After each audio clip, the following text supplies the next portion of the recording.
Today, we take you on a fascinating journey into the life of the scrapbooker.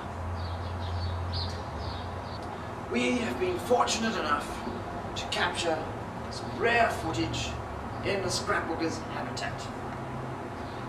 This is the apartment dweller's scrapbooking space. Follow me.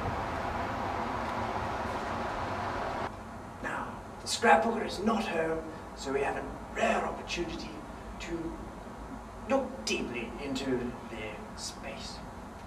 Now, as we enter the apartment, we are struck immediately by the presence of this scrapbooker. Come on in. Here it is, dominating the horizon as we enter the apartment. Scrapbookers, of course, love taking photographs. So the first piece of evidence you'll find that we're in a scrapbooking area are these photos behind me on the wall. Other things you'll notice are scrapbookers' droppings, which are left around the apartment. This appears to be the droppings of a young one.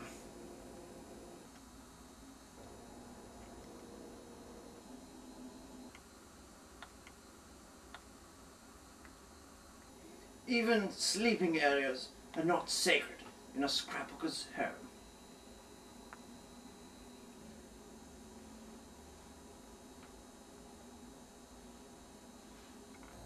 There are many varieties of scrapbookers. We seem to have come across a rummager. This is evidenced by a closer look at her domain. This is very, very rare footage you're going to be watching today. For example, many an organized scrapbooker will organize their buttons into sizes and colors. Not this rummager.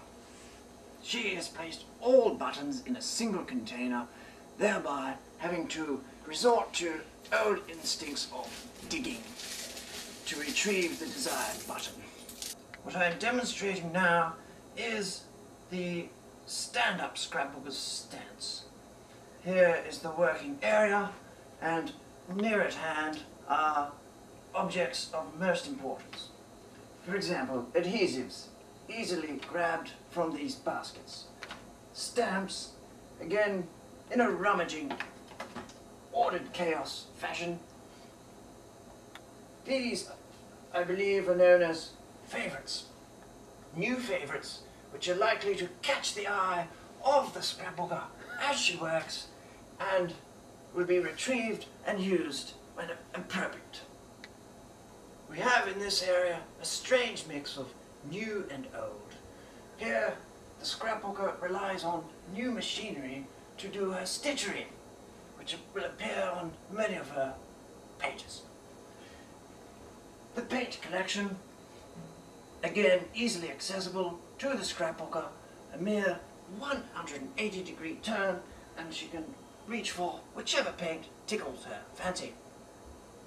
A problem often encountered by particularly apartment-dwelling scrapbookers is space, and storage solutions are required. Here we see, for example, baskets containing items needed by the scrapbooker. Again, demonstration of the rummaging style scrapbooker. Here she's forced to dig amongst the items to retrieve that which is necessary for her scrapbooking. Now, this habitat did not just happen. It was created purposefully by a joint effort of the scrapbooker and her husband, often known in the scrapbooking world as the DH. Here we see an example of a photograph of DH, very handsome fellow who had a hand in preparing this space. This item here was bought for $40 from an op shop. This door was picked up from a second-hand store.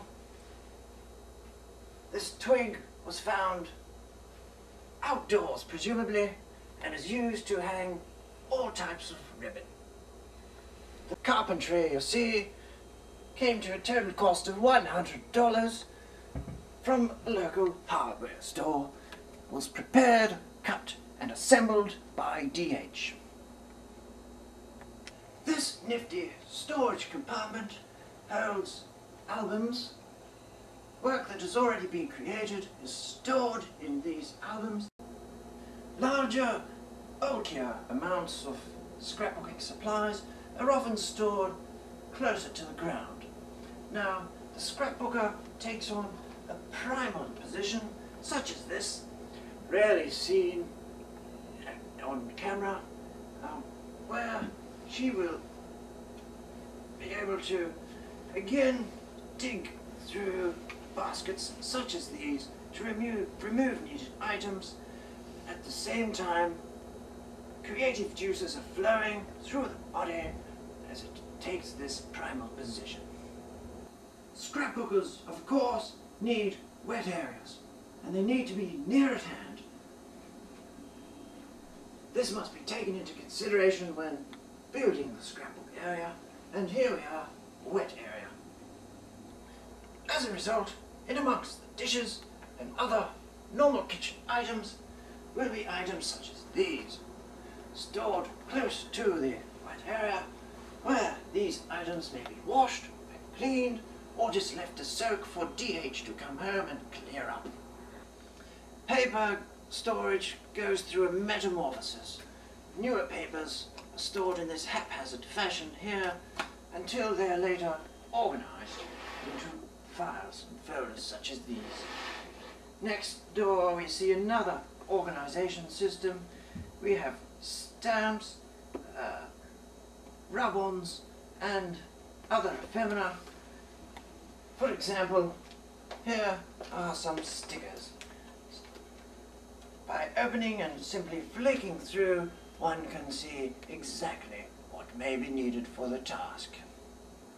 This is very exciting, very rare footage indeed.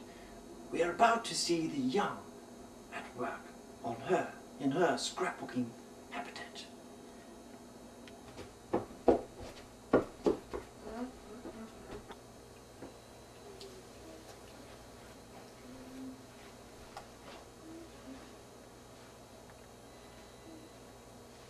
Trying not to disturb her, we'll come for a closer look. Here she is, cutting some fabric. She will create items such as these, and this, and mini books such as these. Now this young one may look harmless at the moment, but she too will grow up and take over half of some DH's house. So the scrapbooking